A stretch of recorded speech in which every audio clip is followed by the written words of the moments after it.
Welcome to Luca and Miguel. Enjoy the video. In this video, I will explain how to fix your BMW X1 rearview mirror. We'll start by identifying the most common issues you might encounter, like a loose or detached mirror. Then, we'll go through some easy diagnostic steps to pinpoint the exact problem. You'll also learn about the basic tools and materials you'll need to get started, ensuring you're well prepared for the repair ahead. This guide aims to make the process straightforward and manageable for you. Many rearview mirror problems have straightforward solutions.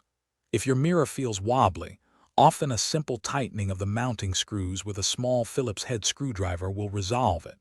For a completely detached mirror, a strong, automotive-grade rearview mirror adhesive is usually the best fix. Remember to clean both surfaces thoroughly before applying.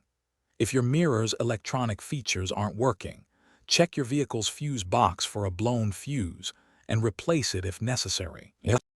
For more complex issues, you might need to delve a bit deeper.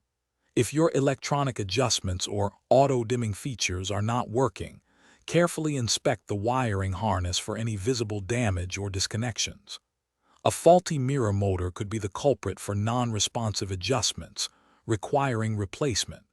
In cases of significant damage, such as a cracked housing or internal component failure, replacing the entire mirror assembly might be the most practical and effective solution.